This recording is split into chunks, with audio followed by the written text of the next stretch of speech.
제16장.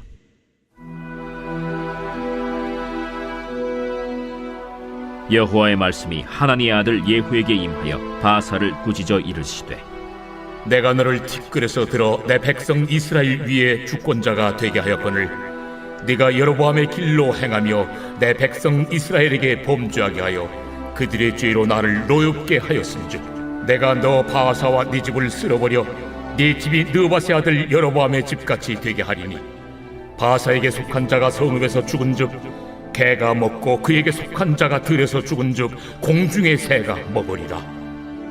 바사의 남은 사적과 행한 모든 일과 권세는 이스라엘 왕 역대지략에 기록되지 아니하였느냐.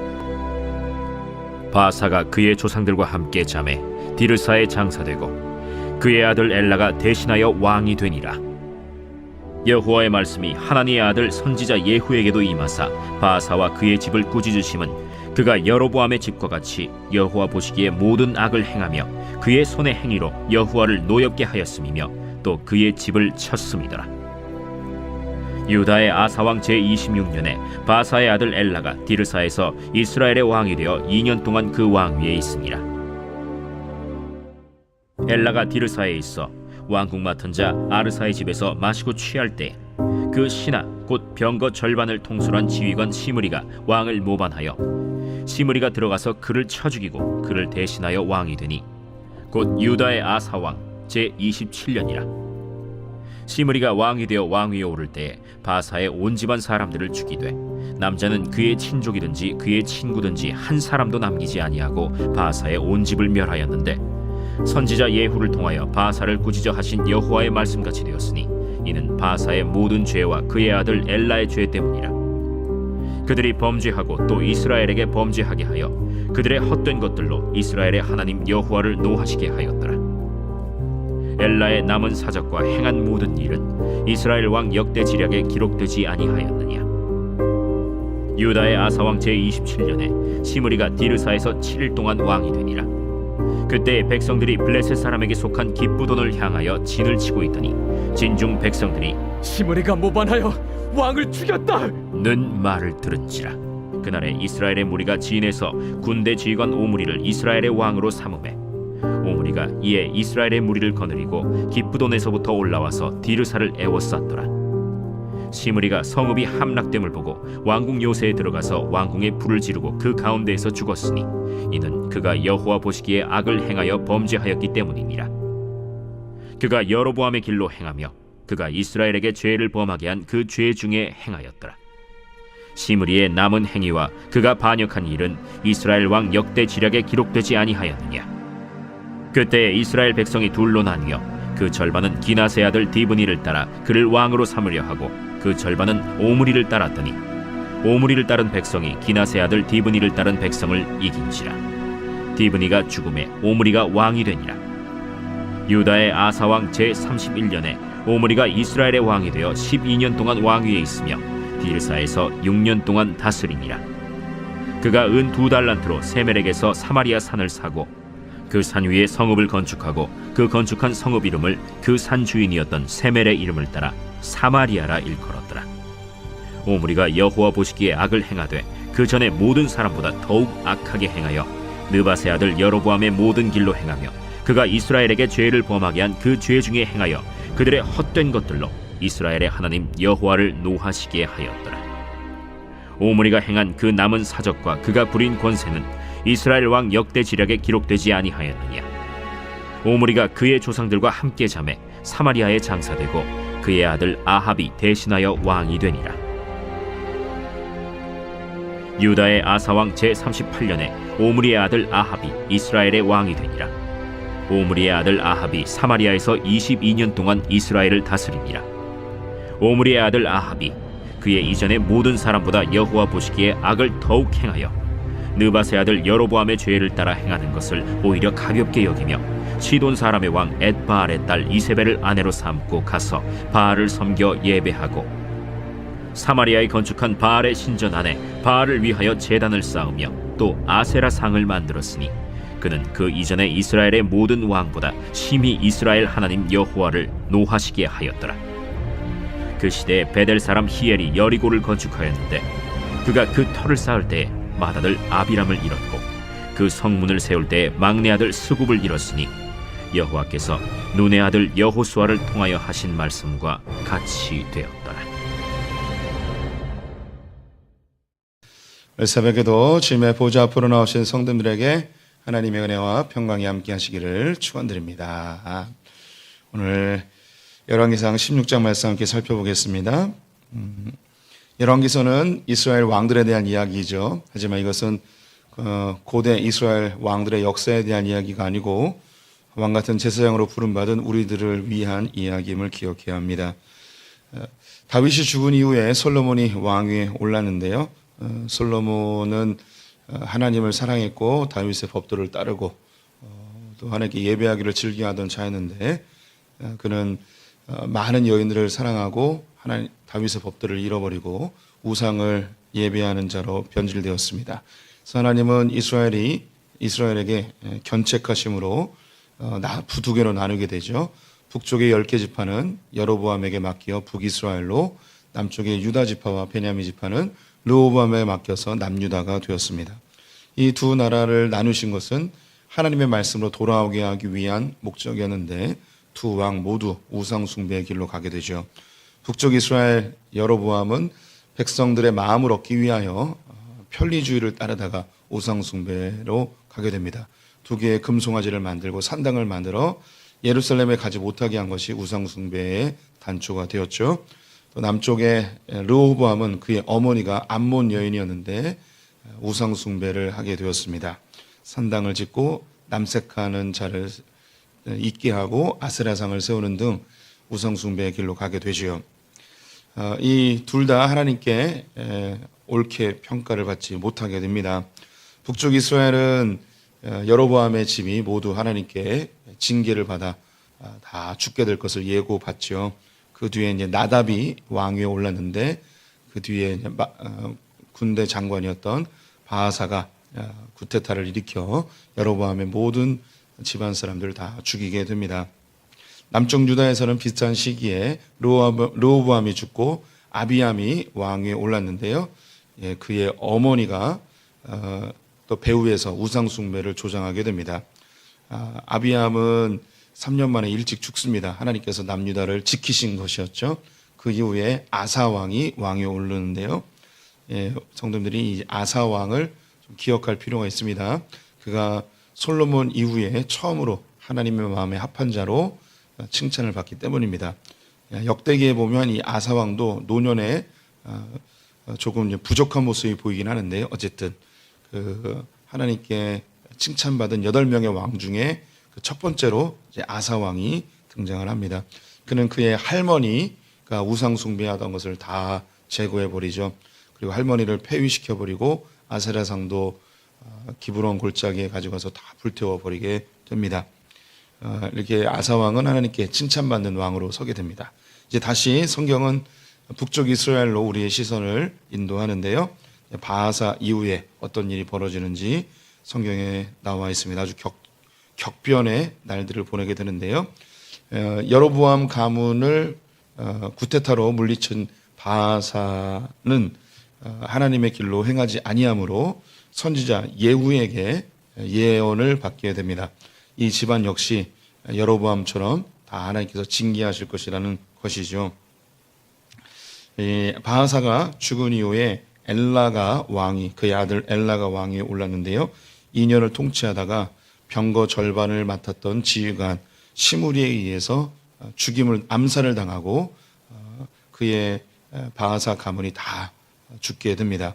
이 시므리는 또 7일 동안 왕위에 올랐다가 왕을 암살하고 왕위에 올랐다는 이야기를 들은 이 블레셋과 전쟁을 하러 갔던 그 군대가 오므리를 왕위에 세워서 다시 왕궁으로 진격해 들어와 시므리를 죽이려 하였습니다. 그는 겁에 질려 자기의 요새에 불을 지르고 스스로 생을 마감하죠.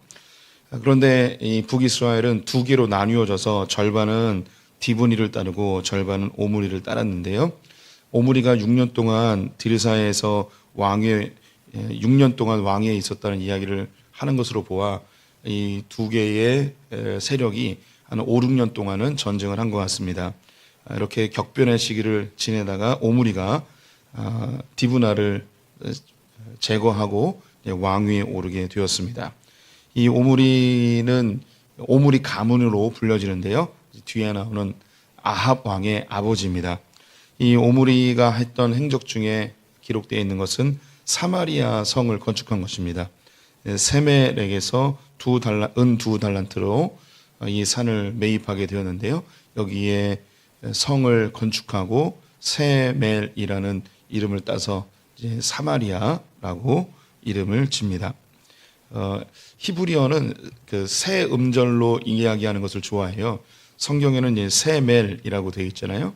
그런데 이것을 세메르라고 세메루 이렇게 발음하는 것을 그들은 좋아합니다. 그래서 세메루 사마리아 이렇게 되어진 거죠. 그 어원적으로 이제 리아는 이제 땅을 주로 이야기합니다. 그래서 세멜의 땅, 사마리아 이렇게 불려지게 되는 거죠. 오므리가 죽은 이후에 우리가 또 잘 알고 있는 아합이 왕위에 오르게 됩니다. 이 아합은 북이스라엘에서 가장 악한 왕으로 일컬어지죠. 그는 시돈의 공주였던 이세벨과 결혼하게 되는데요. 이세벨이 바알 신을 북이스라엘로 가지고 오게 됐고 바알을 따르던 바알을 섬기는 제사장들을 다 데리고 오게 됩니다. 그리고 하나님을 섬기는 제사장들을 다 죽이고 또 선지자들을 다 몰아내고 또 선지자들을 추격해서 죽이게 되죠. 이 아합 때에 이제 유명한 이제 선지자가 엘리야와 엘리사가 등장을 합니다. 이제 뒤에는 이 아합의 시대에 엘리야와 엘리사가 어떻게 사역했는지를 보여주고 있습니다. 구약 이스라엘에서 가장 기적이 많이 일어났을 때가 엘리야 선지자와 엘리사 선지자입니다. 둘 중에 엘리야와 엘리사 중에 그러면 어느 때에 더 기적이 많이 일어났냐면 엘리사 때에 더 많이 일어납니다. 북이스라엘에 이렇게 기적을 많이 일으키신 하나님의 이유는 아합 왕과 이세벨에 의해서 우상 숭배가 엄청나게 자행되어지고 있었는데 이 하나님의 기적을 통해 백성들의 마음을 하나님이 살아계시다, 하나님이 일하고 계신다라는 것을 보여주기 위해서 기적이 일어나는 거죠. 뭐 뒤에 다시 언급되겠지만 우리 일상 속에 기적이 일어나는 게 좋은 게 아니에요.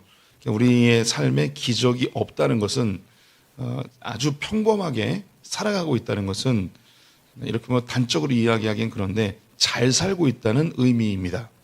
우리 성도님들의 삶에 기적이 없는 건 잘 살고 있는 거예요. 근데 뭐 저도 그랬는데 하나님 주님 살아계심에 기적을 보여주십시오. 하나님 내가 어느 길로 가야 되는지 주님 표적을 보여주십시오. 내가 누구랑 결혼해야 되는지 증거를 보여주십시오. 뭐 이런 하나님의 기적을 원했던 시절이 참 많았습니다. 그런데 하나님은 언제 기적을 일으키냐면 하나님의 말씀과 멀어졌을 때, 하나님과 아무 관계없이 살 때에 기적을 많이 일으키세요.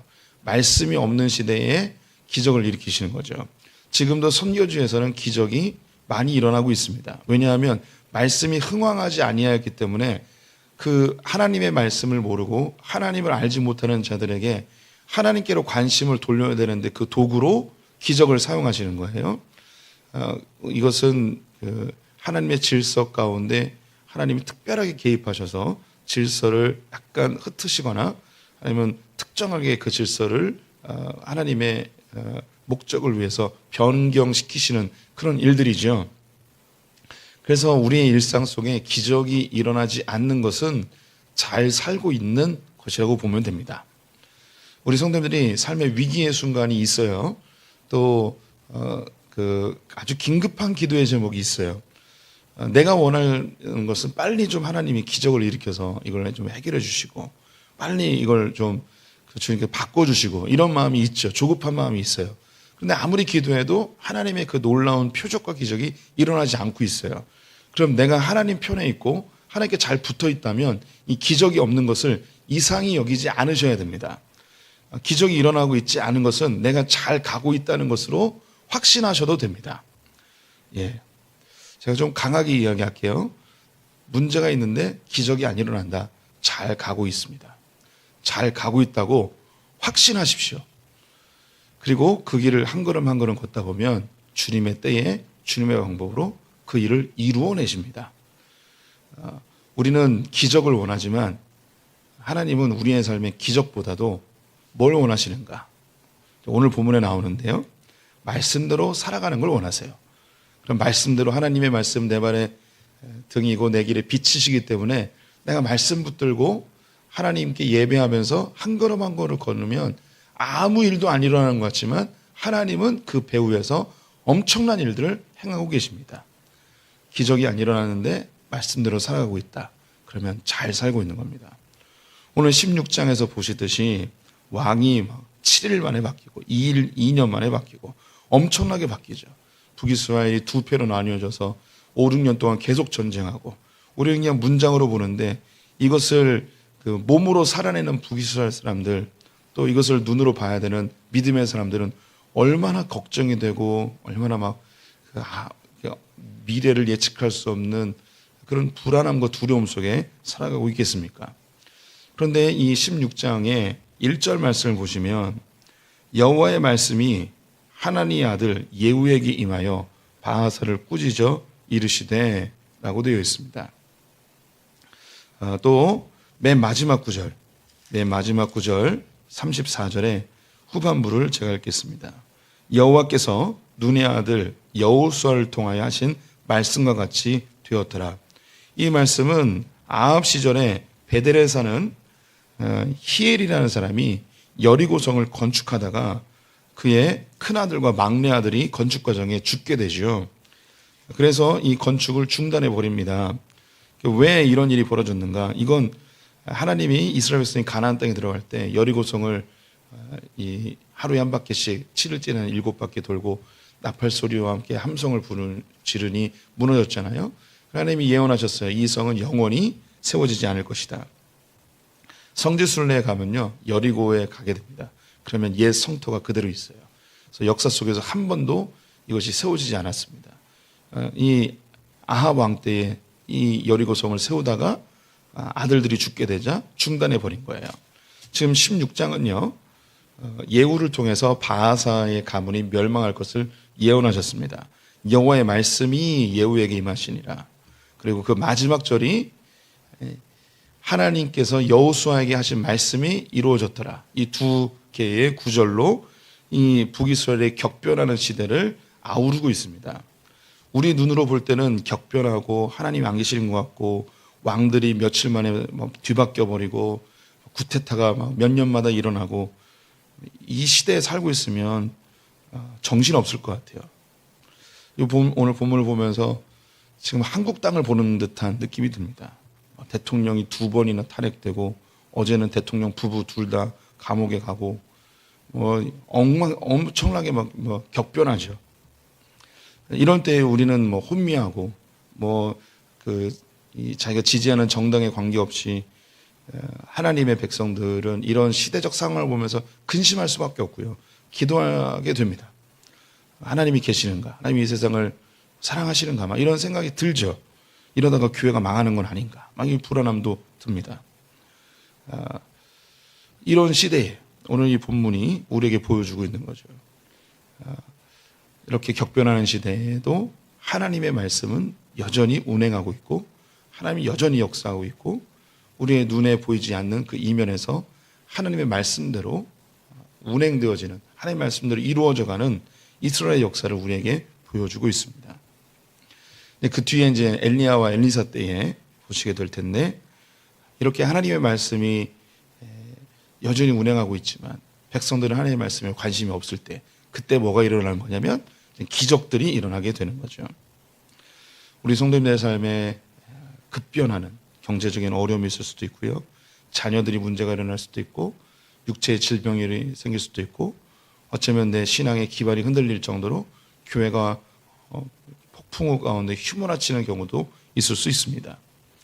근데 이때에 우리는 기적을 원하지만 주님은 우리에게 뭘 원하시냐면 하나님의 말씀에 뿌리를 두고 잠잠히 주님과 동행하기를 원하고 계십니다. 그럼 하나님의 말씀대로 우리의 삶은 교회는 이 땅은 그렇게 통치되어져 가게 되어 있습니다. 불안하고 답답하고 힘든 건 우리예요. 하나님은 별로 안 힘드세요. 하나님은 하나님의 일을 해나가세요. 폭풍우 가운데서도 우리와 함께 하시는 주님, 말씀으로 우리와 함께 하시는 예수 그리스도, 그분을 붙들고 있다면 우리는 어떤 순간에도 승리하게 될 줄 믿습니다. 우리 성도님의 삶에 폭풍우가 몰아칠지라도 나와 함께 하시는 말씀이 육신 되신 예수 그리스도 붙들고 승리하는 분들 되시기를 축원드립니다. 기도하겠습니다. 하나님, 북이스라엘의 격변하는 시대 속에서도 하나님의 말씀은 여전히 살아있고 주의 말씀대로 운행되는 것을 확인하였습니다. 하나님, 이 북이스라엘의 모습이 오늘날 한국의 상황과 너무나 흡사합니다. 하나님, 이 나라와 이 민족 그리고 한국교회를 보며 우리는 불안하며 혹은 근심되고 어떻게 해야 될지 모르는 답답함도 있습니다. 하지만 이 땅을 통치하고 다스리는 분은 하나님이시기에 오늘 하루도 주의 말씀 붙들고 주님 바라보며 주님과 동행하는 소풍의 성도들 되게 하여 주시옵소서. 우리가 기적을 바라기보다 하나님의 말씀과 동행하기를 더 사모하는 자들 되기를 간절히 소망합니다. 하나님, 이 나라 이 민족을 붙들어 주시옵소서. 하나님의 말씀이 정의와 공의로 흐르게 하여 주시옵소서. 하나님, 또 내일 출발하는 몽골 단기 선교팀을 축복합니다. 오고 가는 일을 지켜주시고 몽골 땅을 향하신 하나님의 마음을 배우게 하시며 우리 소풍의 성도님, 또 청년들이 밟는 그 모든 땅이 주의 나라 되길 간절히 소망하며 예수님의 이름으로 기도드렸습니다. 아멘.